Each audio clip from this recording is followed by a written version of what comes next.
시간 함께할 김정필입니다. 얼마 전이었죠. 정부가 미래 신산업 분야인 수소경제 퍼스트 무버가 되기 위한 근간을 마련했는데요. 정부는 수소경제 로드맵을, 또 현대차는 수소전기차 2030 비전을 내놓았습니다. 최근 실시간 검색어를 보면 수소, 또 수소자동차가 1위에 오르고요. 또 증시에서도 연일 수소차 관련주가 뜨거운 관심을 받으면서 무한에너지자, 또 청정에너지인 수소에 대한 기대감을 엿볼 수 있었습니다. 내연기관에 이어서 산업혁신, 또 그리고 경제활력의 돌파구로 기대를 모으고 있는 것이 바로 수소경제인데요. 각국, 또 그리고 자동차 메이커들은 이러한 수소경제, 또 수소차 시장 선점을 위해서 연구개발 경쟁, 그리고 글로벌 업체 간 합종연행, 제휴가 그 어느 때보다 활발한 상황입니다. 수소경제가 과연 무엇이고, 또 수소경제의 중심인 수소차와 에너지 부분의 현황과 비전, 또 과제 등을 집중적으로 점검해 보도록 하겠습니다. 전문가들 자리에 함께해 주셨는데요. 먼저 산업통상자원부 정승일 1차관 나와 계십니다. 어서 오십시오. 감사합니다. 자, 현대차 연로전지사업부의 김세무 상무 나와 계십니다. 어서 오십시오. 예. 안녕하십니까. 광주과학기술원 융합기술원의 홍성환 석좌 교수도 나와 계십니다. 어서 오십시오. 감사합니다. 자, 어느 때보다 바쁘신 세 분들일 텐데 이 세 분들과 함께 꿈의 또 궁극의 에너지인 수소에 대해서 이야기 나눠보도록 하겠습니다.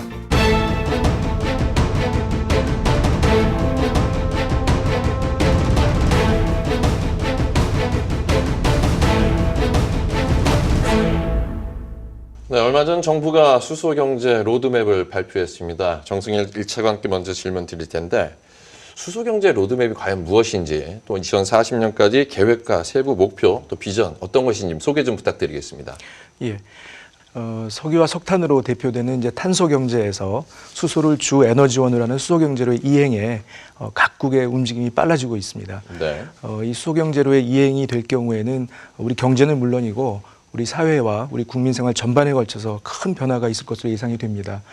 이에 정부는 지난해부터 수개월간에 걸쳐서 한 100여 분의 산학연 전문가들을 모시고 오랜 기간 이 고민과 토론의 결과들을 모으는데 힘을 썼습니다. 그래서 그걸 바탕으로 앞으로 2040년까지 우리가 수소 자동차와 연료전지 등 주요 활용 분야에서 세계 시장 점유율 1위를 달성을 하고, 네. 아울러서 수소의 생산과 저장, 운송과 같은 전 밸류체인에서 세계 최고 수준의 인프라를 구축함으로써 수소경제 선도 국가로서의 어떤 위상을 정립하고자 하는데 근본 로드맵에 의의가 있다고 하겠습니다.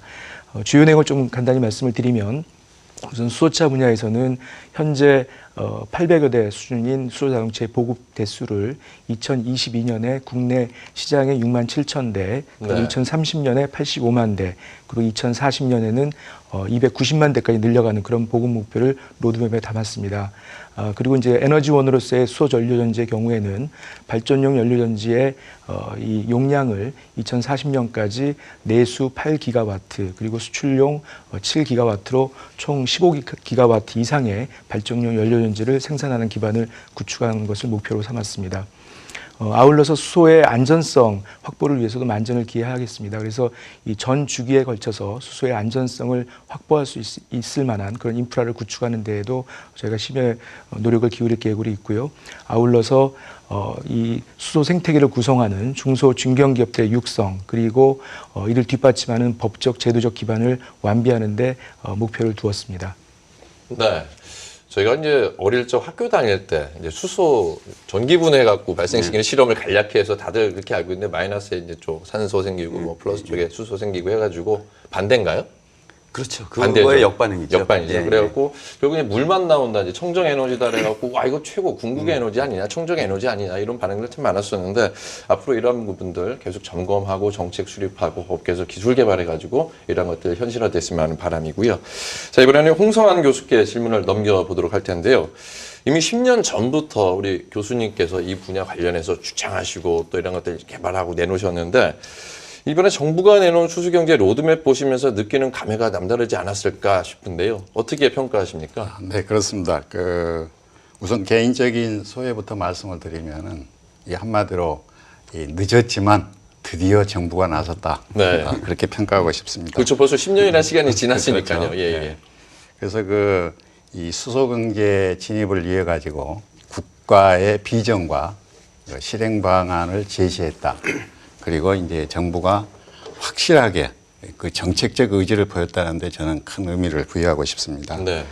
우리 차관님께 잠깐 소개하셨습니다만은 이 수소 경제의 그 핵심 분야는 크게 이제 세 가지죠.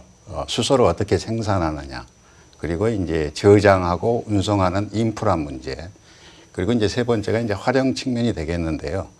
이 정부 로드맵에 저는 이 구체성 그리고 명확성 그런 것에 대해서 이제 칭찬을 좀 해드리고 싶습니다. 우선 이 수소 활용 분야에서는 아까 우리 차관님도 언급하셨지만은 세계 시장, 이 수소 전기차 그리고 이제 전력, 전기 생산이겠죠. 세계 시장 점유율, 내수 수출을 포함해 가지고 1위라는 이제 목표를 제시했습니다.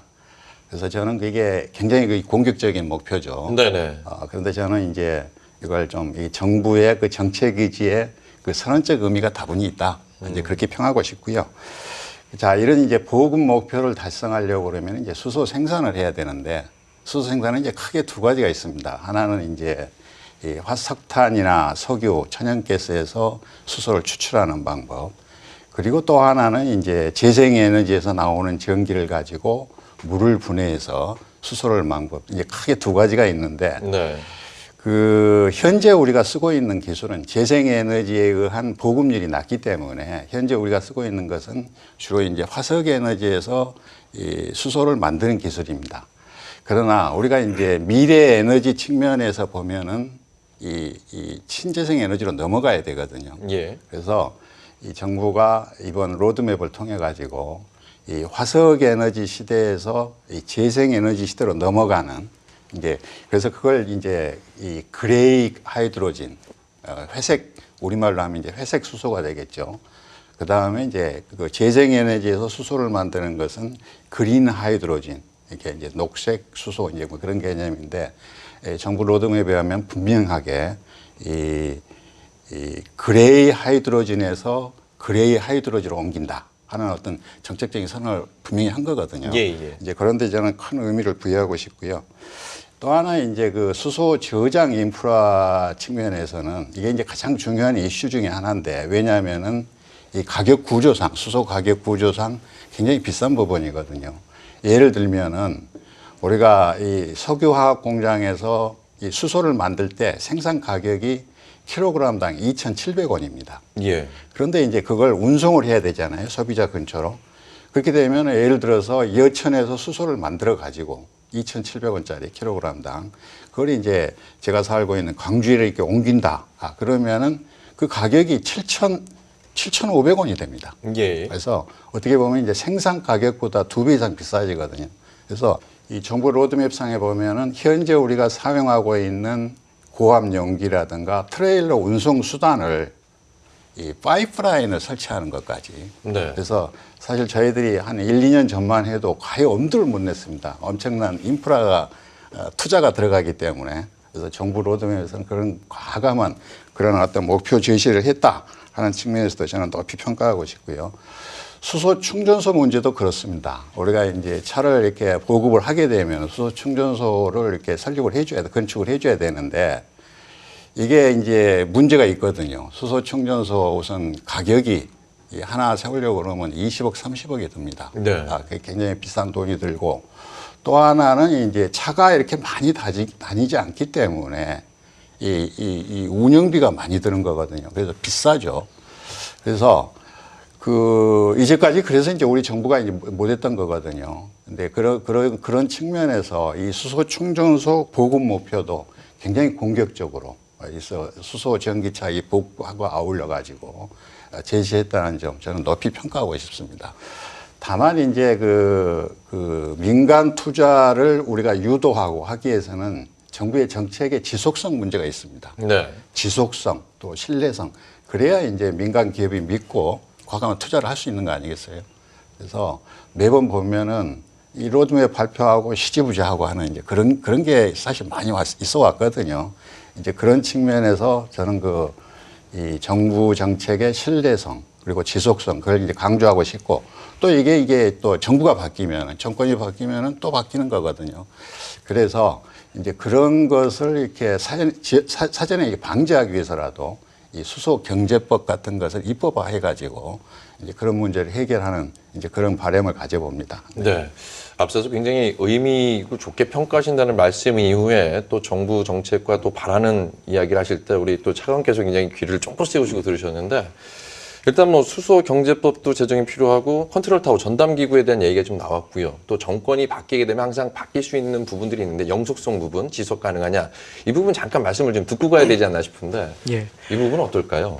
그 수소경제 이제 이행이 중요하다는 우리 홍 교수님 말씀에 전적으로 공감을 합니다. 그래서 정부가 로드맵을 내놓는 것으로 다가 아니고 이 로드맵이 착실하게 하나씩 이행되도록 하는 것이 대단히 중요한데 그걸 위해서 우선 추진 체제는 국무총리를 위원장으로 하는 수소경제추진위원회를 정부가 법무처 관련 기관들로 구성할 계획으로 있고요. 네. 그다음에 이 이행을 담보하기 위해서 수소경제진흥법을 금년 중에 국회와 협의해서 제정할 계획으로 있습니다. 그래서 이런 법을 바탕으로 관련되는 제도를 고치고 그다음에 이 이행을 담보하기 위한 법정 계획을 저희가 주기별로 수립하는 것을 목표로 하고 있습니다. 알겠습니다. 자, 우리 항상 수소를 이야기할 때 현대차를 빼놓을 수가 없는데 수소 경제 사실상 중심에 서 있습니다. 정의선 수석 부회장께서도 얼마 전에 이제 전 세계에 달리는 수소차 넉 대 중 한 대, 그러니까 한 25% 정도 되는 그런 차를 만들겠다. 강한 의지를 천명하는 등 각별한 애정을 쏟고 있는데요. 자동차 업계에서도 바라볼 때 이번 수소 경제 로드맵 남다른 의미가 있을 것 같습니다. 사모님께서는 어떻게 보시나요? 이런 로드맵이 그 저희 뭐 한두 회사가 아니라 그 전체적으로 이 자동차 부품을 하는 업체들이나 다른 모든 업체들 이제는 투자할 수 있겠구나 하는 어떤 시그널을 좀 주신 것 같아요. 사실 저희가 2013년에 세계 최초로 수소차를 양산을 했었는데요. 네. 그 당시만 해도 국내에 그 차를 보급할 여건이 되질 않았었습니다. 그래서 아마 현대차에서 만든 차 중에 국내에 먼저 출시를 안 하고 유럽에 먼저 출시한 차는 이 투싼 연료전차가 아마 최초였을 겁니다. 예. 그만큼 여건이 좋지 않았는데 그리고 이제 요번에 저희가 이제 작년 3월에 그 넥소 차를 이제 양산을 했는데 사실 저희 걱정이 되게 컸어요. 또 외국 시장만 바라보고 가야 되느냐. 국내에 또 충전소가 또 마련되지 않으면 저희가 유럽이나 미국 시장을 봐야지 국내에는 여건이 안 된다 이렇게 생각했는데 다행히 그 넥소가 출시되고 이렇게 그러니까 뭐 저희가 생각할 때는 그래요. 요즘 좀 많이 인식을 하셔가지고 예. 뭐 이게 정당에 관계없이 정말 어떤 정당에 관계없이 이 에너지 문제에 관한하는 그 다 이제 같은 마음으로 이 일을 추진하고 계신 것 같고 이 국내 여건만 그런 게 아니라 해외에서도 지금 움직임이 상당히 많이 바뀌고 있거든요. 그래서 기존에 이제 내연기관차를 많이 하던 부품 회사들이나 이런 시스템 회사들이 또 수소 시스템을 또 이제 개발하기 시작했고 또 속속히 아까도 말씀드렸지만 합종 연행하면서 또 수소차를 갖다가 이제 추후에 양산하기 위한 계획들을 갖고 있고요. 그리고 뭐 최근에 작년에는 다이물러가 양산을 했고 또 새로 그 동경올림픽을 기점으로 해서 또 도요타나 혼다가 또 새로운 차도 나올 거고요. 그래서 아마 예전에 같이 누가 한 업체가 그냥 하나 했다 이런 게 아니라 이제는 전반적으로 이런 분위기가 상당히 확산될 것이라고 생각됩니다. 알겠습니다. 그리고 그 중심에 우리나라가 있으면 좋겠고요. 예, 저희도 같이 기대감을 갖고 있는 네. 부분 분명히 그러한 부분이 아닐까 생각이 듭니다. 자, 수소 경제에 대한 비전하고요. 또 관련 내용 함께 업계의 기대감 또 평가 좀 들어봤는데요. 문제는 이제 우리만 수소 경제, 수소차를 하고 있는 게 아니라는 점이 아닐까라는 생각이 듭니다. 이러한 부분이 시사하는 바가 적지 않을 것 같은데요. 여타 미국이나 일본 또 중국 등 선진국들이 앞서서 치고 나가는 부분, 우리가 과연 그 부분에 있어서 앞서서 말한 퍼스트 무버가 될 수 있느냐, 시장을 선점할 수 있느냐는 향후 이런 수소 경제의 가장 중요한 관건이 되지 않을까 싶은데 해외 현황 한번 짚어보도록 하겠습니다. 이 부분은 홍 교수님과 함께 이야기 나눠볼 텐데요. 세계 각국의 수소 경제, 이런 현황들, 수소차 현황 좀 설명 좀 부탁드려볼까요? 예, 우선 그 수소 경제 분야 왜 국가가 주도해야 되느냐. 네. 이제 그것부터 우선 말씀을 드리겠습니다. 그 우리가 추구하고 있는 그 수소 경제는 사실 그 이 에너지 기술의 그 패러다임을 바꾸는 기술입니다. 이 화석 에너지 의존도를 줄이고 또 친환경, 우리 뭐 미세먼지 이제 그런 문제를 해결할 수 있는 기술. 그렇기 때문에 이건 이제 국가가 주도해야 된다. 이제 그렇게 말씀을 드릴 수가 있고요. 또 하나 이슈는 이제 이 화석 에너지 시대에서 재생 에너지 시대로 가는 거 아닙니까? 그래서 조금 이따 이렇게 설명할 기회가 있을 것 같습니다만은 이 수소는 이 재생 에너지 정책과 긴밀한 연계가 돼 있습니다. 예. 이제 그런 측면에서 또 정부가 주도를 해야 되는 거고요.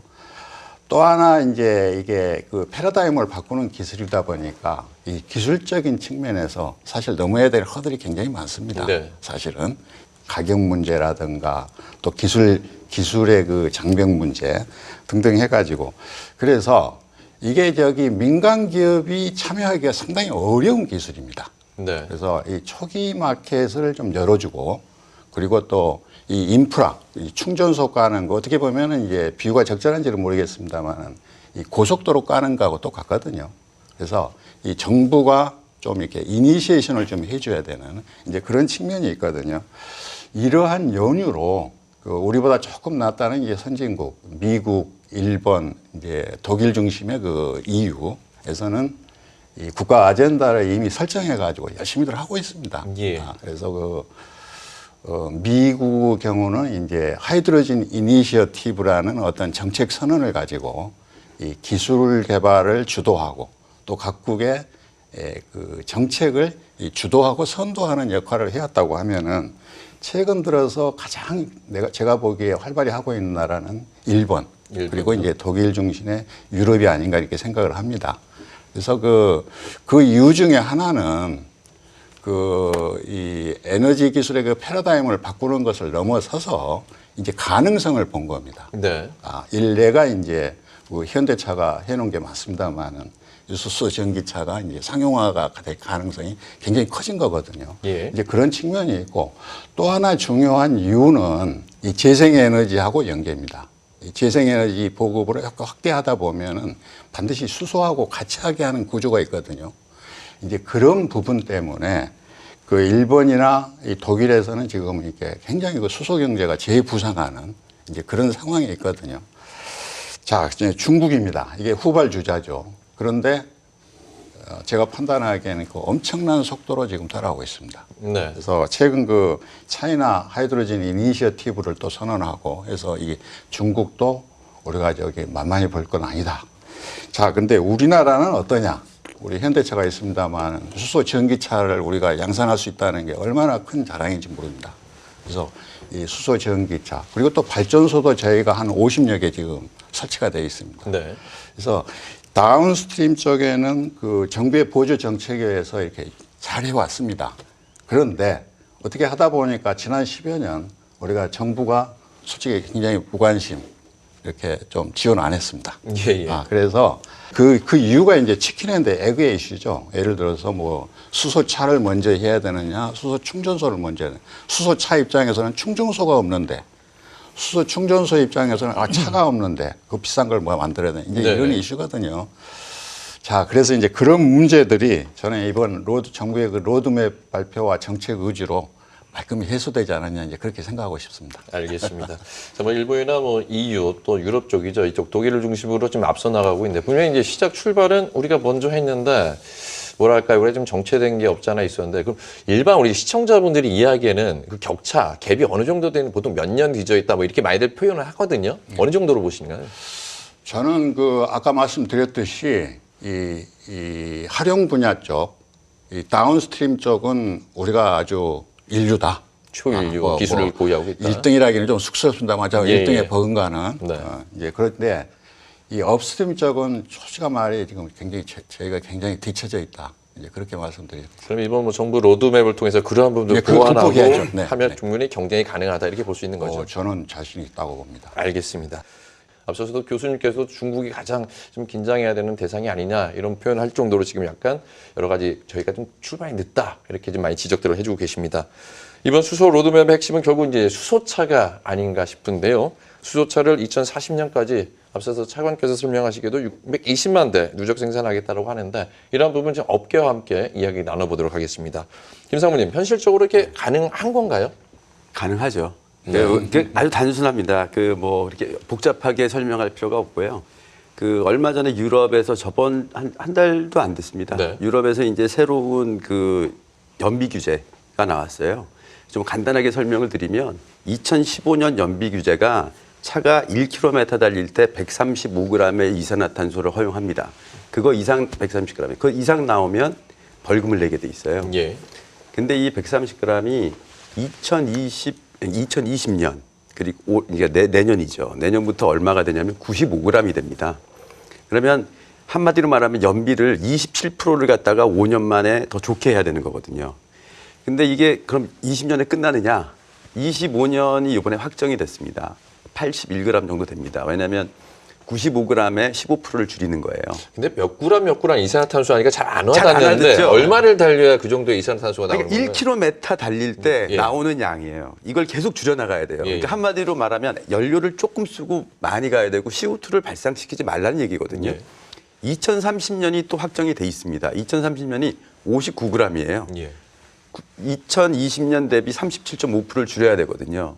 그러면 2040년이 되면 얼마가 되겠습니까? 제 예상에는 한 30g 정도 이하로 될 텐데 그러면 지금 현재 갖고 있는 내연기관 가지고는 기술적으로 30g 불가능하다는 거죠. 예, 예. 그래서 어떻게든지 배터리 전기차나 수소 전기차나 뭐 하이브리드 차를 뭐 믹스해서 기업 평균 연비가 이 30g 정도로 2040년에는 내려와야 되는데 무조건 들어가야 된다는 거고요. 그 비율이 뭐 연립방정식 같은 거 조금 풀어보면 나오지만 상당한 비중이 들어가야 됩니다. 그래서 30년은 모르겠지만 만약 40년이 되는 이 시점에 되면은 저희가 법적인 그 연비 규제나 이런 것 때문에 어쩔 수 없이 가야 되는 길이다. 근데 다행히 우리가 늦지 않게 가야 되겠다라는 거고요. 그래서 이번에 정부가 마련해 준 이런 로드맵이 우리가 거기에 뒤치지 않게 갈 수 있는 어떤 계기를 마련했다고 좀 봐주시면 될 것 같고요.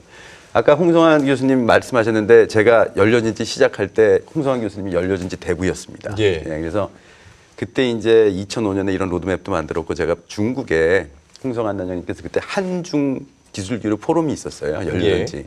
그래서 그때 따라가서 홍성환 교수님 대련연구소도 저희가 전학도 하게 해주셨는데 중국이 늦은 게 아니에요. 중국은 1970년대부터 연료전지를 연구했어요. 네. 왜냐하면 우주선 사업이 있었기 때문에. 그래서 제가 갔을 때 그때 굉장히 충격을 먹었어요. 왜냐하면 우리는 연료전지가 없었는데 중국은 독자적으로 연료전지 있었고 이미 버스를 개발해서 운행을 하고 있었어요. 그래서 상당히 저는 2005년 당시에 충격을 받고 와가지고 이제 기술 개발했는데 중국이 어떤 정책적으로 약간 좀 늦게 된 이유는 뭐냐면 그 당시에 중국 전략은 모든 거를 독자적으로 한다는 거였습니다. 그러니까 뭐 막 촉매 모든 게 기술이 떨어져도 독자적으로 하겠다. 오히려 그게 우리는 그때 어떻게 했냐면 좋은 기술을 빨리 배우자는 거였거든요. 네. 그래서 우리는 배워서 지금 현재 있는데 중국은 그 당시에 그 전략을 갖고 있으면 좀 늦은 것 같고 근데 지금 중국 전략이 바뀌었습니다. 모든 거를 가능하면 제휴하고 사오자라는 전략으로 바뀌었거든요. 독자 개발에서 이제 그 전환으로 바뀌었습니다. 그래서 이제 예전처럼 내가 혼자 해야 되겠다 이런 게 아니고 선진 기술을 빨리 받아들이자 해서 따라올 수 있는 시간이 굉장히 짧아질 거다 앞으로. 그래서 우리가 더더욱 준비를 해야 되고 또 중국은 또 정부 의지가 관철되는 게 굉장히 강하잖아요. 예. 근데 이제 저희가 오히려 지금 이게 없었으면은 오히려 중국보다도 이 진행 속도가 늦어질 수 있었는데 요번에 이제 정부 로드맵하고 해서 좀 빨리 추진할 수 있게 뭐 더 발전적으로 나갈 수 있게 될 수 있는 계기가 돼서 참 다행이라고 생각합니다. 알겠습니다. 자, 우리가 그 수소차, 수소 경제를 이야기할 때 비교 대상 항상 등장하는 게 전기차인데요. 전기차, 글로벌 브랜드들이 전기차 생산을 이제 확대를 하면서 전기차 시대가 열린 것 아니냐. 또 우리 전기차 또 많이 돌아다니는 것들, 여러 가지 이제 모터쇼 같은 거에서 접할 수가 있는데 지금 우리 정부는 전기차보다는 수소차, 수소 경제에 좀 더 올인하고 있는 거 아니냐, 몰두하고 있는 것 아니냐 이런 견해들도 없지 않아 있는데요. 이렇게 봐도 되는 것인지 여쭤보도록 하겠습니다. 차관님, 실제 그런 건가요? 그렇지는 않습니다. 이제 우리 나라에서 전기차도 지금 이미 많이 보급이 되어 있긴 한데 저희가 지난해 말에 발표했던 자동차 경쟁력 제고 방안에 따르면 전기차 보급과 관련 인프라 구축에도 정부가 여전히 힘을 쏟고 있습니다. 네. 예를 들어서 말씀을 드리면 2022년 기준으로 했을 때 수소자동차가 승용차가 6만 5천 대, 버스가 2천 대에서 6만 7천 대를 지금 누적 보급을 목표로 하고 있는데 2022년에 전기차의 누적 보급 목표 대수는 43만 대입니다. 그리고 전기차에 필요한 그 충전기의 개수도 현재 3,800개소에서 2022년에는 10,000개소 정도. 그래서 지금 현재 여러분들이 그 시내에서 접할 수 있는 주유소 개수가 12,000개 정도 되는데 예. 거의 주유소와 유사한 숫자 정도의 전기차 충전기를 보급하겠다는 계획을 가지고 있습니다. 그래서 전기차의 경우에는 단거리 소형차라면 수소차는 장거리 대형차 위주로 아마 역할 분담이 될 것으로 보고 있고요. 그래서 전기차를 수소차를 하기 때문에 소홀히 한다 이런 게 아니고 전기차는 전기차대로 또 수소차는 수소차대로의 역할을 찾아가면서 시장에서 앞서갈 수 있도록 최대한의 지원을 하겠다는 말씀을 드리겠습니다. 빌딩을 주차장을 들어가다 보면 이제 전기 충전소들 마냥 많이 확충이 돼 있고 거리 다니다 보면 또 많이 볼 수가 있습니다만 아직은 수소는 좀 보기가 쉽지 않아서 이제 정부가 수소 경제 로드맵을 발표했을 때 이제 수소로 가는 것이 아니냐 이런 생각을 가져봤는데 정부에서는 뭐 전기차도 또 수소와 함께 이제 균형감이 있는 발전 또 이런 어떤 시스템 또 환경 만들어 간다고 하니까요 좀 기대를 해봐도 좋을 것 같습니다. 자, 충전 시간, 뭐 비용이라든가 운행 거리 등 뭐 전기차랑 수소차는 계속해서 비교 대상이 될 수밖에 없는 것 같은데요. 전기차와 수소차 중에서 길게 봤을 때 어느 쪽이 좀 더 경쟁력이 있고 우리 뭐 여러 가지 기술력이라든가 정부 정책이라든가 환경을 봤을 때 어떻게 볼 수 있는지 업계 이야기도 들어보겠는데요.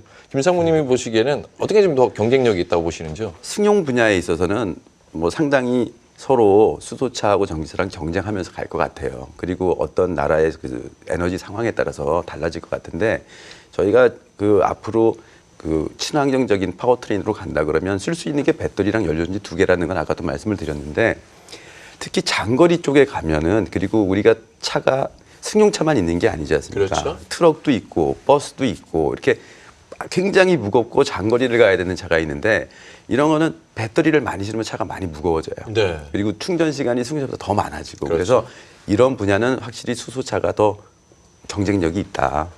저희가 요즘 최근에 유럽에서 이제 디젤을 갖다가 이제 그 도심 제한을 금지하면서 유럽이나 세계 각국에서 가장 많이 받는 요구가 수소 트럭을 좀 개발해 달라. 네, 이런 요구를 많이 받습니다. 그래서 아무래도 그 다른 뭐 기차라든지 뭐 다른 커지는 파워트레인에 있어서는 수소차가 좀 유리하다. 그리고 저희가 가격을 비교해 봐도 큰 차 장거리를 가려면 배터리는 거기에 비해서 많이 넣어줘야 되는데 배터리를. 근데 수소차는 수소 탱크만 더 많이 넣어주면 되거든요. 네. 연료잔지가 점점 커지는 게 아니거든요. 네. 그래서 그런 그 가격 상승률로 볼 때 큰 차는 경제적인 면에서도 수소차가 좀 유리하고 작은 차에서는 배터리차가 더 유리하고 또 에너지 효율적인 면에서 배터리에서 충반전만 하면서 가는 게 효율이 제일 좋거든요. 그래서 네. 많은 분들이 오해를 해요. 뭐 그리고 기사에도 그런 게 많이 나오고요. 뭐 현대 기아차는 뭐 연료전지를 너무 하는 거 아니냐는데 네. 안 그렇습니다. 전기차 양산한 대수가 훨씬 많고요. 예. 전기차 모델도 훨씬 많고요. 지금은 오히려 아까 정차관님께서 말씀하듯이 배터리는 레벨에 도착을 했는데 네.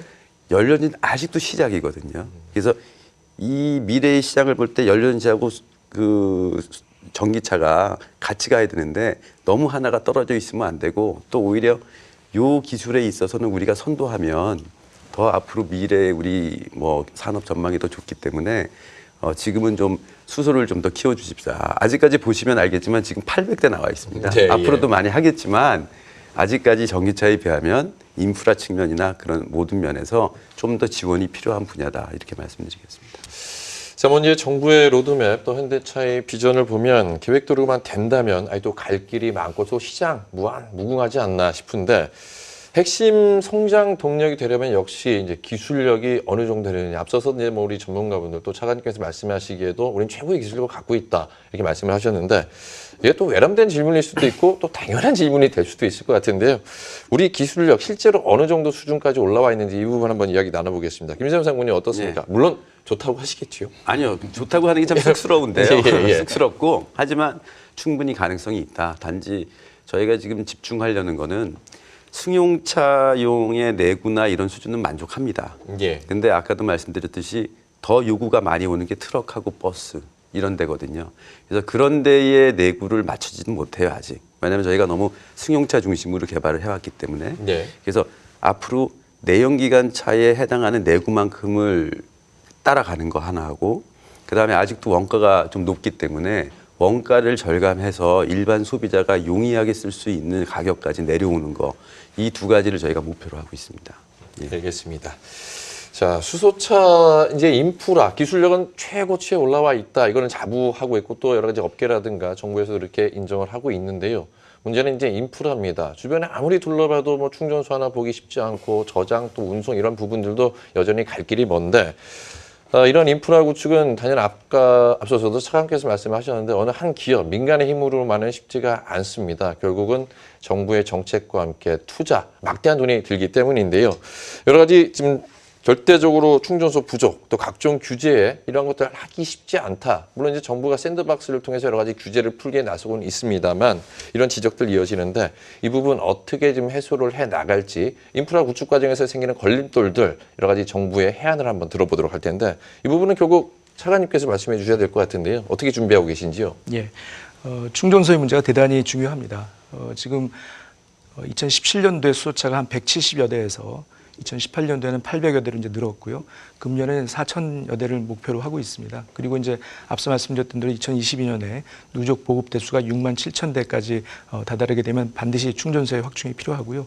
또 금년에 서울 지역에 시범적으로 택시 운행이 시작이 될 것이고 또 그다음에 7대 도시에서 버스가 이제 본격적으로 운행이 시작이 됩니다. 그래서 충전소의 보급 확산이 반드시 필요한데 현재 충전소의 개수는 전국적으로 14개소가 있습니다. 그래서 올해 중으로 충전소 개수를 86기까지 올리려고 하고요.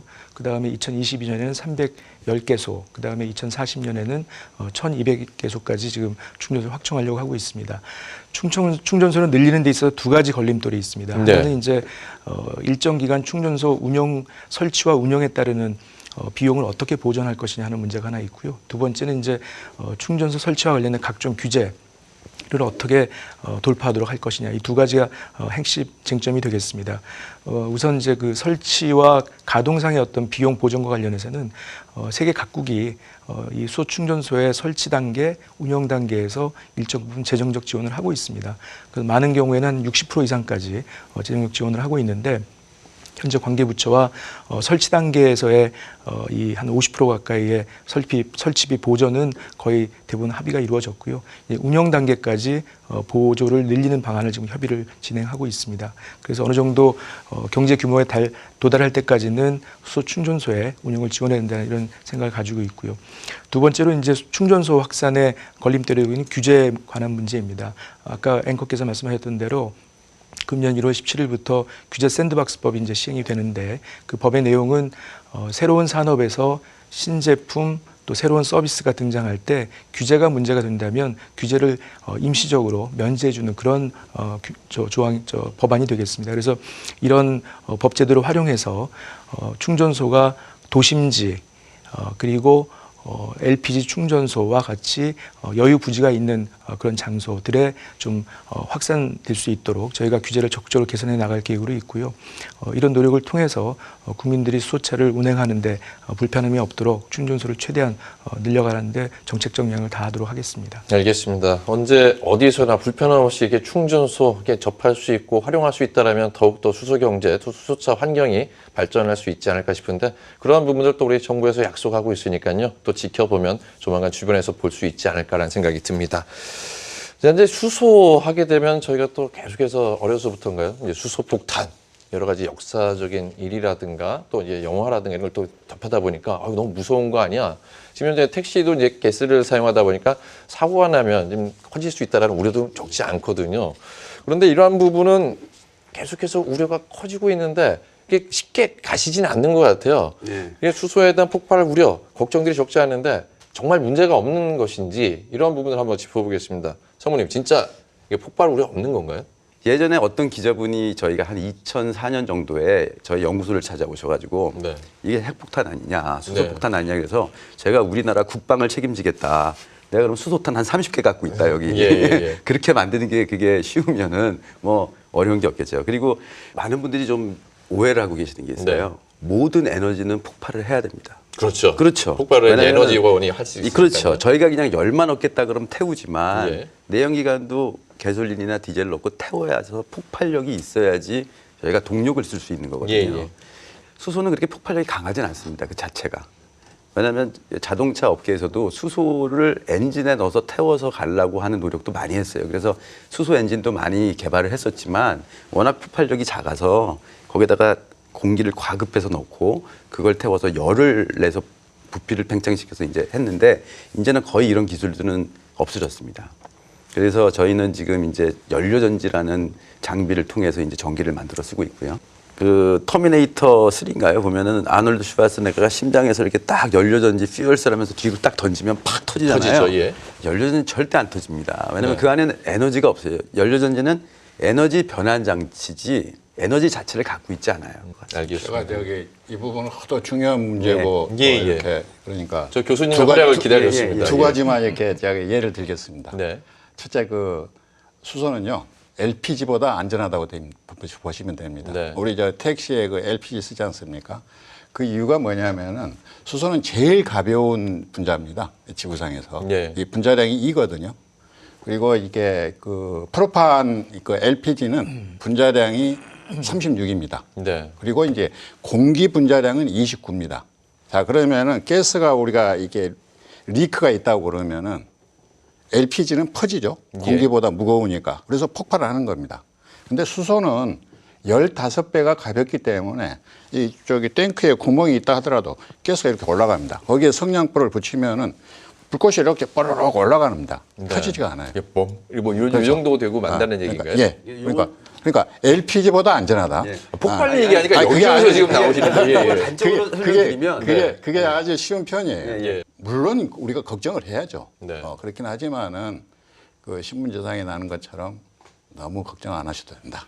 안전 문제와 관련해서 정부에서도 이제 말씀을 좀 드릴 것이 있는데 뭐 아무리 강조해도 지나치지가 않습니다. 그래서 예. 정부에서도 사실은 이제 수소 자동차나 연료전지에 들어간 여러 가지 부품이나 이런 설비들이 충분한 안전 기준을 충족하도록 이 안전성을 확보하는데 관련 인프라를 구축을 해서 저희가 최대한 지원할 예정으로 있고요. 관련되는 법도 저희가 정비할 계획으로 있습니다. 그리고 또 더 중요한 것은 이제 국민들의 이해와 인식을 높이는 것인데 많은 나라들이 수소의 안전성에 대한 정보를 서로 교환을 하고 데이터를 서로 축적을 하고 또 국민들에게 이 수소가 안전하다는 안전한 연료원이라는 것에 대한 인식을 높이는데 같이 공동 노력하자는 그런 내용들이 들어가 있습니다. 그래서 그만큼 인식을 개선하는 데도 대단히 중요한 노력을 해야 되겠다 하는 말씀 드리겠습니다. 알겠습니다.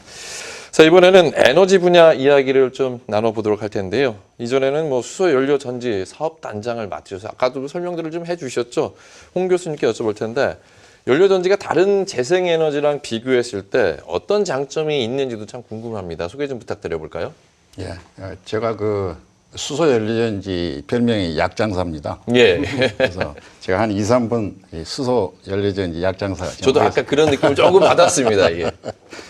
그 우선 연료전지 장점 뭐 굉장히 많죠. 그 첫째는 효율이 좋다는 점입니다. 네. 그러니까 이 연료전지라는 게 이제 수소가 가지고 있는 화학 에너지를 전기 화학 반응에서 직접 전기로 만들어준 디바이스거든요. 그렇기 때문에 단계가 간단하기 때문에 이제 효율이 좋다는 겁니다. 그래서 예를 들면은 우리가 타고 다니는 이제 내연기관하고 비교했을 때 효율이 그 에너지 효율 측면에서 한 2배 이상 효율이 좋습니다. 네. 그래서 에너지를 그만큼 적게 쓴다는 얘기거든요.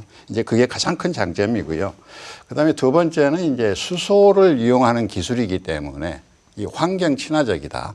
물론 이제 수소를 만들 때 또 이렇게 에너지를 쓰기 때문에 거기에 이제 문제는 있습니다만 우리가 재생 에너지하고 연계된다고 그러면 진짜 이건 무공해죠. 그리고 완전히 탄소도 없고 저탄소 온실가스 문제도 완전히 해결되고 네. 그래서 이제 환경 친화적이다. 미세먼지 해결되고 그 다음에 또 하나 이제 큰 장점 중에 하나는 이게 모듈화가 가능합니다. 그래서 작게 만들어도 효율에 어떤 희생이 없어요. 네. 이 송배전 문제 때문에 분산 전원이거든요. 이 가장 적합한 기술이 이 연료전지 기술입니다.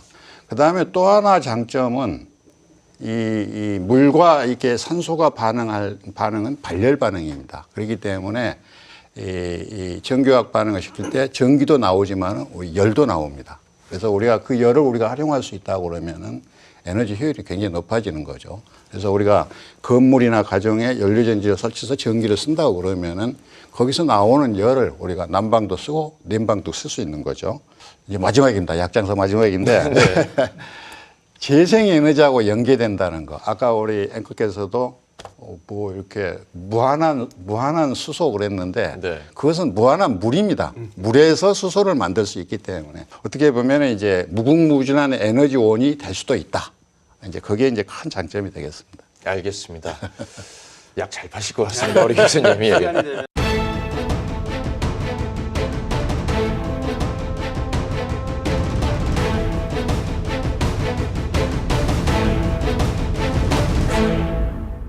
정부에서도 뭐 2030년 뭐 이렇게 발전량의 20%까지 재생에너지로 채우겠다라고 발표한 바 있는데요. 재생에너지 3020과 연료전지 발전 같이 뭐 따로 가는 것인 이 부분에 대한 어떤 구분도 필요할 것 같아서 차관님께 여쭤보도록 하겠습니다. 같이 가나요? 따로 가나요? 어떻습니까?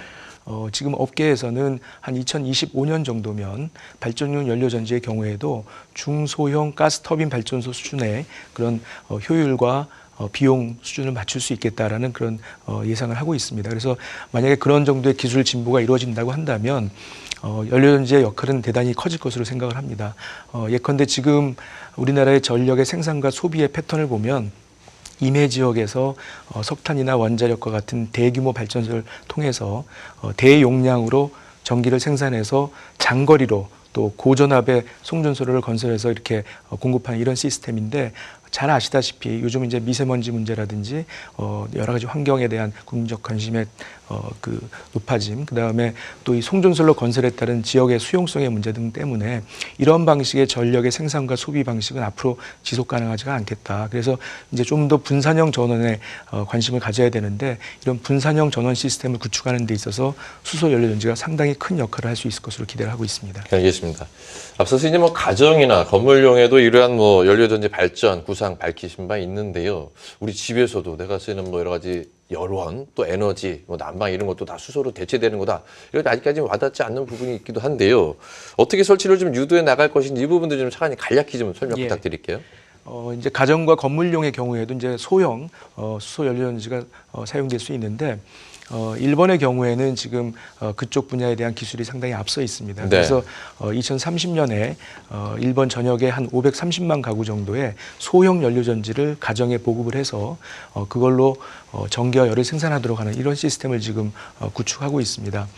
우리나라 그 소형 연료전지 분야는 조금 기술이 좀 뒤처져 있긴 합니다만 우리가 좀 빨리 이 기술 발전 속도를 따라잡아서 저희가 가정과 상업용 건물 그리고 공공기관에도 이런 소형 연료전지를 통해서 전기를 직접 생산하고 열을 생산하는 이런 구조로 저희가 바꿔나갈 필요가 있다고 생각을 하고 있습니다. 네. 현대차도 이제 뭐 대규모 연료전지 생산 투자를 결정을 했는데 어떻게 활용하고 이제 쉽게 말하면 제품이나 자동차에 적용이 되는지도 궁금합니다. 이 부분도 좀 설명 부탁드려 볼까요? 이게 현대자동차의 자동차에만 쓰인다 그러면 굉장히 사용 용도가 제한되잖아요. 예. 그래서 한 가지는 이거죠. 뭐 기차, 뭐 선박, 트럭 이런 다양한 활용 분야에 뭐 나중에 저희가 충분한 내구를 확보한다 그러면 발전용으로도 쓰일 수 있겠고요. 그래서 그런 용도로 하나가 있고 또 하나는 뭐냐면 자 그러면은 우리만 이 시스템을 자동차에 넣을 거냐? 다른 OEM도 필요하면은 우리도 시스템 사업을 하자. 예. 왜냐하면 이때까지 이제 모터나 뭐 이런 전기 모터라든지 이런 걸 보면 처음에는 이제 자동차 회사가 시작을 했어도 점점 더 부품 업체들이 강하게 됩니다. 왜냐하면 부품 업체들은 여러 OEM을 상대로 사업을 하기 때문에 저희 시스템을 저희 차나 트럭에다 넣는 것만 아니고 많이 활용할 수 있는 분야가 있다면 어디든지 제공을 하겠다. 이런 계획이 있습니다. 알겠습니다. 자, 뭐 수소차, 뭐 가정용, 발전용, 여러 가지 뭐 연료 전지, 또 여러 가지 승용 이런 부분에서 계속해서 이제 기대감들, 여러 가지 비전들, 전망들 말씀을 하시는데 그러면 수소를 어떻게 좀 확보를 하긴 해야 될 것 같거든요. 많이 필요할 텐데 이건 뭐 두말할 여지가 없는 부분인 것 같습니다. 이러한 계획들 한번 들어보도록 하겠습니다. 차관님 이렇게 앞으로도 수소 경제가 우리 경제로 이제 자리를 잡게 되면 뿌리를 내리게 되면 좀 많은 양이 필요할 텐데 어떻게 확보해 나가실 계획이신가요? 예, 이게 수소의 생산 기반을 확보하는 것도 대단히 중요한 문제인데 네. 수소를 지금 현재 생산하는 방식은 크게 세 가지 정도로 나눠볼 수 있겠습니다. 하나는 이제 석유화학 공정에서 원이나 납사를 이제 분해하는 과정에서 나오는 부생수라는 게 있고요. 그게 현재 지금 우리나라에는 설비 기준으로 한 190만 톤, 그다음에 생산 기준 한 160만 톤 정도의 부생수가 나오고 있습니다. 이 중에 이제 현재 남아도는 부생수가 한 5만 톤 가까이 되는데 네. 그게 약 한 25만 대 정도의 수소차에 대한 1년 동안의 수소 연료 공급량이 되겠습니다. 그래서 그런 부생수소의 남는 물량으로도 초기 수소 경제 이행을 위한 준비 물량으로 충분하겠다라는 판단을 가지고 있고요. 네. 또 하나 이제 수소 생산 방법은 LNG나 LPG 같은 그런 연료를 분해해서 또 수소를 추출하는 방식인데 아시다시피 우리나라에는 지금 LNG 천연가스 공급 기반이 굉장히 잘 갖춰져 있습니다. 전국적으로 주 배관망이 한 5,000km, 그다음에 소매 배관망이 한 45,000km 가까이 깔려 있기 때문에 어디서나 LNG를 추출해서 뽑아서 거기서 수소를 추출할 수 있는 그런 주요 생산 거점을 만들기가 용이하다는 그런 장점을 가지고 있습니다. 그래서 그런 두 번째 추출수소가 있겠고요. 세 번째로는 여러 번 말씀이 나왔습니다만 재생에너지를 통해서 나왔던 생산된 전기를 이 물분해 방식을 통해 가지고 수소로 전환해서 저장하는 이런 수소가 되겠습니다. 그래서 이 마지막 세 번째 방식이 이제 소위 그린 수소를 하는 것인데 네. 앞으로 점차 이 추출 방식이나 부생 수소의 비중을 줄이고 그린 수소 혹은 해외에서 대량으로 생산된 수소의 활용도를 높이는 쪽으로 수소 공급 방식을 전환해 나갈 그럴 계획으로 있습니다. 네. 물을 분해해서 얻는 청정 방식을 바로 적용하지 못하는 부분에 대한 또 의문도 있는 것 같습니다. 이게 기술적인 문제 때문인 건지 아니면 아직까지 뭐 생산 단가가 높기 때문인지 이 부분 궁금한데 이 부분은 우리 홍 교수님께 여쭤보겠습니다. 예. 어떤 한계 때문에 아직까지 바로 청정 수소를 못 넘어가는 건가요? 가격인데요. 결국 우선 그 가격인가요? 부분을 제가 설명을 좀 드릴게요. 네. 그 수전의 기술은 이제 뭐 쉽게 얘기 드리면 그런 겁니다. 이 물이 굉장히 안전한 화합물이거든요. 예. 거기에 이제 고급 에너지인 전기를 주면은 물이 분해돼서 수소와 산소가 되는 기술입니다. 자, 그런데 그 문제는 이 사용되는 전기 가격이 수소보다 비싸거든요. 예. 이게 경제성과 실용성이 전혀 없는 거죠. 그리고 이제 또 사용되는 전기를 우리가 석탄에서 만들다 그러면은 전혀 친환경적이지도 않죠. 그래서 우리가 말하는 수전에는 지금 이게 아니고 정부가 말하는 이제 로드맵상에서의 수전해라는 것은 아까 우리 차관님께서 잠깐 언급했듯이 신재생 에너지하고 연계되는 수전입니다. 네. 그러니까 뭐 잉여전기라고 좀 그러기는 그렇습니다만은 네. 우리가 잉여전기라고 그러면은 그러한 전기를 가지고 그 저장 수단으로서 수소를 만드는 겁니다. 그래서 그렇게 됐을 때 이제 우리가 자연 에너지에서 전기 만들고 그리고 그 전기를 가지고 수소를 쓰고 다시 또 우리가 연료전지나 차를 쓰고 그러면 그거야말로 그 지속 가능한 에너지 시스템이거든요. 네, 예. 그래서 재생에너지의 그 전력을 우리가 어떻게 해주느냐에 따라서 경제성이 있을 수도 있다. 이제 그렇게 말씀을 드리고요. 이제 수전의 기술은 기존 기술은 다 있습니다. 이건 교과서에 있는 기술입니다, 사실. 네. 그러나 다만 이제 이 재생에너지하고 연계해서 우리가 수전해를 도입을 할 때에는 대형화가 돼야 되거든요. 그래서 그 수전의 설비를 대형화하고 하는 것은 우리 이제 로드맵상에서도 개발하는 이제 계획을 가지고 있죠. 예. 결국 관건이 되는 가격을 낮추려면 뭐 어떤 게 가장 핵심 요소가 돼야 될까요? 그러니까 재생에너지 보급량을 늘리고, 네. 그리고 늘리면서 또 이제 잉여전기를 아까 우리가 많이 말씀하신 이렇게 잉여전- 축적을 하고 또 하나는 방금 말씀드린 것처럼 수전의 설비를 대형화해가지고 네. 또 이렇게 하는 거. 그 다음에 이제 실제 이제 그런 것을 실증 사업을 통해 가지고 우리가 여러 가지 측면에서 이제 가격을 낮추는 이제 그런 연구 개발 실증 사업이 필요하겠죠. 알겠습니다. 자, 뭐 정부하고 또 기업체분 나와 계시니까 이런 부분 또 수렴 의견 반영되지 않을까라는 생각도 기대감을 가져봅니다. 앞서서도 이제 수소 이야기할 때 청정, 깨끗한 에너지 이야기 계속 나오는데요. 뭐 최근에 미세먼지, 초미세먼지, 뭐 여기 계신 분들은 목들 괜찮은지 모르시겠는데 저도 지금 계속해서 목 문제로 고생을 좀 적지 않게 하고 있는데요. 지금 뭐 최근 대통령께서도 워낙 미세먼지 관련해서 굉장히 관심이 많으십니다. 그래서 관련 부처 뭐 대책 내놔라 이렇게 뭐 요구를 하시기도 하셨는데 정부가 수소 결국 에너지를 활용을 하면 이러한 부분도 좀 해소가 가능하다라고 이야기를 하고 있는 것 같은데 어느 정도나 해소될 수 있는지 이 부분 짚어보겠습니다. 차관님, 이 미세먼지 해결에 좀 많은 역할 좀 기대를 해볼 수 있을까요? 이제 원리적으로 이제 수소 연료전지를 가지고 자동차를 운행하거나 아니면 발전을 하려면 결국 이제 수소와 공기의 결합이 필요하기 때문에 네. 연료전지 내로 이제 공기를 빨아들여야 됩니다. 그 과정에서 이제 공기의 이 여과 과정을 거쳐서 공기 중에 있는 미세먼지가 제거되는 이런 메커니즘이 있기 때문에 예를 들자면 저희가 대도시에 있는 시내버스를 수소 연료전지 버스로 바꾸고 또 특히 이제 2021년부터는 시내에서 많이 보시는 경찰 버스를 한 820대 정도가 되는데요. 이거를 연차별로 해서 전량 수소 버스로 바꿀 계획을 가지고 있습니다. 그래서 흔히 보시기에 이제 경찰 버스가 주차해 있으면서 계속 그 시동을 걸어놓는 상태에서 이제 매연이 배출되는 이런 것들을 보셨을 텐데 수소 버스는 거꾸로 이걸 시동을 걸고 이 엔진을 가동하면 공기를 청정하는 효과가 있기 때문에 그런 면에서 미세먼지 감축에 큰 도움이 될 거로 생각을 합니다. 그래서 저희가 현재 관련 데이터를 지금 모아보고 있는데 대략 집계한 거에 따르면 2040년에 저희가 290만 대 정도의 수소 자동차가 보급이 되면 전체 수송용 미세먼지 배출량의 약 한 6% 정도 감축이 가능할 네. 것으로 이렇게 보고 있고요. 예. 거기에 더해서 이제 발전용 연료전지에서의 추가적인 미세먼지 감축 효과를 감안하면 그보다 더 큰 미세먼지 저감 효과를 저희가 누릴 수 있을 것으로 기대하고 있습니다.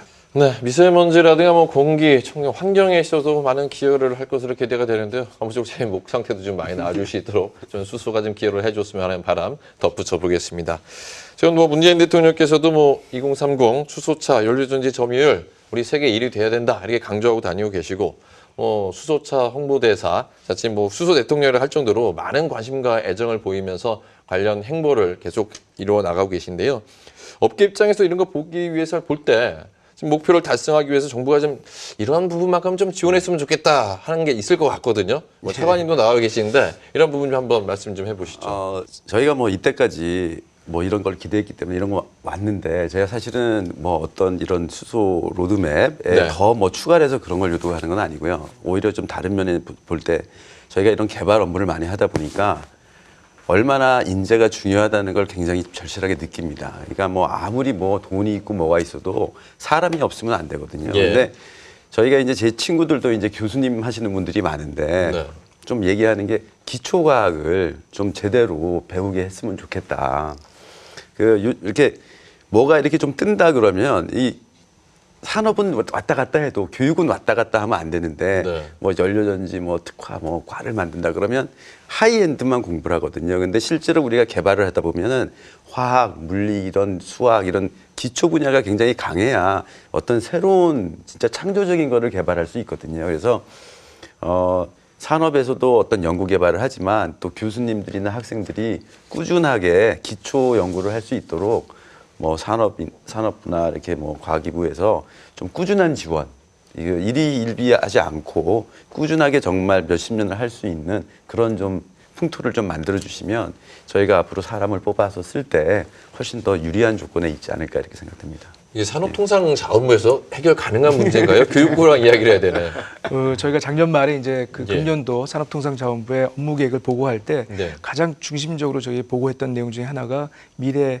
필요한 인력의 양성 인력 양성. 부분이었습니다. 예. 그래서 말씀하셨던 대로 이제 4차 산업혁명 시대에 기업이 필요로 하는 그런 인력, 그래서 교육부 등 관련 부처와 함께 또 공학한림원 같은 이런 전문기관과 함께 저희가 미래 시대에 필요한 공학 교육을 어떻게 공학 인재들을 어떻게 길러낼 거냐, 어떤 교과 과정의 개편이 필요하냐 같은 부분들을 갖다 저희가 관련 전문가들과 한번 심도 있게 논의해서 그런 공학 교육 혁신을 좀 만들어내는 방안을 논의를 시작하도록 하겠습니다. 알겠습니다. 뭐 교육이라는 것이 어느 한 분야에 국한된 것이 아니기 때문에 뭐 교육부만의 업무도 아니고 우리 또 산업통상자원부도 마찬가지고 또 관계부처가 함께 머리를 맞대고서 해 나가야 되는 부분이기 때문에 이러한 부분들도 계속해서 개선되기를 좀 기대를 해보겠습니다. 자, 수소, 뭐 생산부터 저장, 운송까지 다양한 분야가 있는데요. 정부의 R&D 지원, 이렇게 구상, 로드맵 밝혔습니다. 우리 학계에서 보기에는 이 부분은 정말 지원이 필요한데, 이 부분은 엄청난 또 투자가 필요한데 하는 부분이 있을 것 같거든요. 이 부분 교수님께 들어보도록 하겠습니다. 가장 필요한 부분, 가장 가려운 부분 어디라고 보시나요?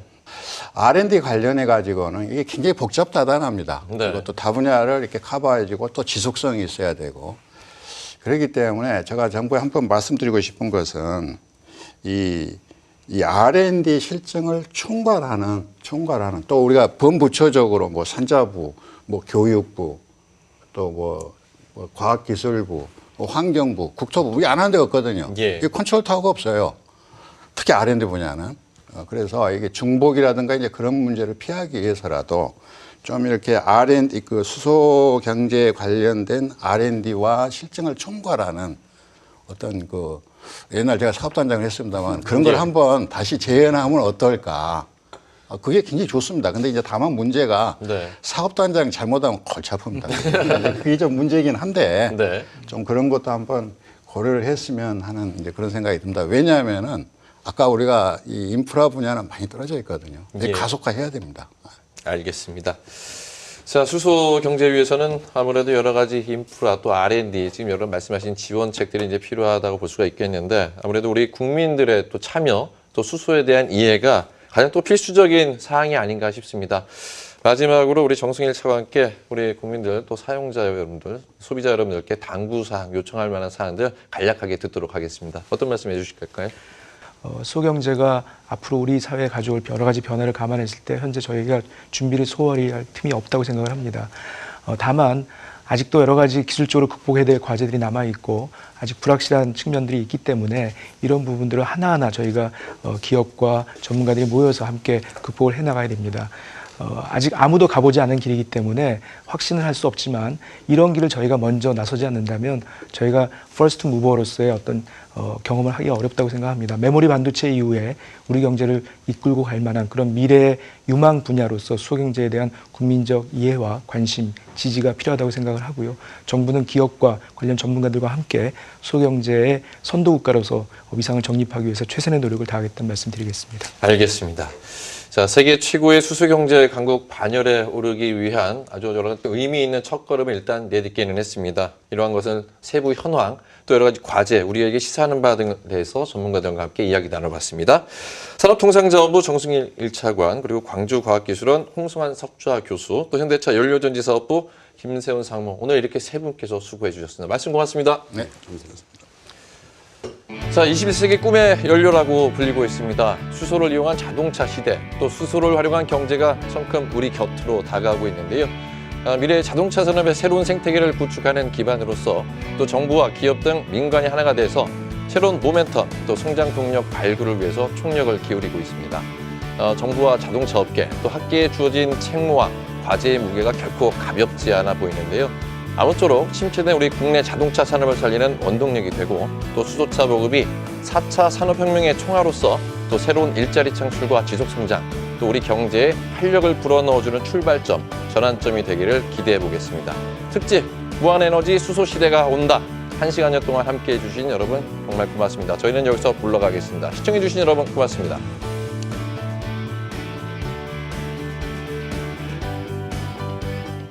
상담 완료 시 최신 디자인과 기술,